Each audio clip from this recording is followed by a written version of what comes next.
না।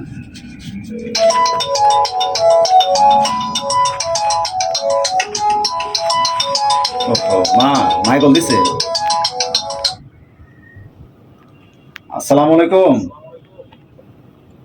হ্যাঁ আম্মু, হ্যাঁ ইনশাল্লাহ ইনশাল্লাহ, তোমার ছেলে, তুমি টেনশন করো না, তোমার ছেলে ইনশাল্লাহ চাকরি পাবে। কারণ আমি কখনো ফার্স্ট ছাড়া কখনো সেকেন্ডও হইনি।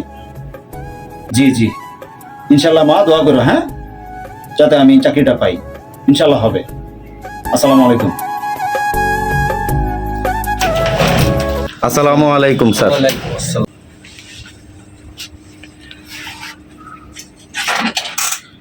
দেখি আপনার সিভিটা। স্যার প্লিজ বসেন। Sir thank you sir. আপনি ঢাকা ভার্সিটি থেকে মাস্টার্স করছেন? জি জি জি জি স্যার। রেজাল্ট তো ভালো। জি আলহামদুলিল্লাহ। ঠিক আছে। এই আপনি কে? অনুমতি না নিয়ে ঢুকছেন? স্যার আমি মুক্তিযোদ্ধার নাতি। ও আচ্ছা ঠিক আছে, দেন দেন আপনার ফাইলটা দেন।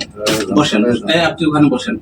স্যার আমি আমার পরীক্ষা ঠিক না না, আপনি বসেন, আপনাকে করে ডাকবো। ঠিক আছে, আপনি বসেন। স্যার আমার চাকরিটা কি তাহলে হবে না? হ্যাঁ দেখি, আমরা দেখছি। বসেন। আপনার তো কোটা আছে, মুক্তিযোদ্ধার কোটা আছে, আপনার তো চাকরি হয়ে যাবে। Thank you. কোনো চিন্তা করবেন না, আপনি বসেন। এই ওনাকে এক কাপ চা দিন। এই তাহলে আপনি আসেন, আপনাকে পরবর্তীতে আমরা ইনফর্ম করব। আচ্ছা ঠিক আছে স্যার, বুঝতে পেরেছি। ওনার দাদা মুক্তিযোদ্ধা, এই জন্য ওনাকে চা দিলেন, বসতেও দিলেন, কিন্তু আমাকে আপনি বললেন পরে ইনফর্ম করবেন। ঠিক আছে স্যার, তাহলে আজ চলে যাচ্ছি। আমার জন্য দোয়া করবেন। আসসালামু আলাইকুম।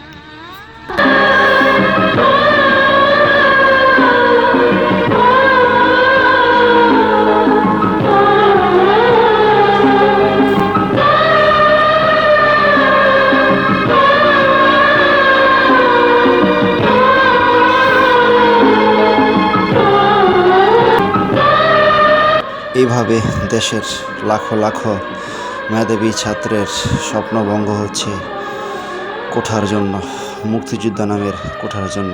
আমরা এর সংস্কার চাই।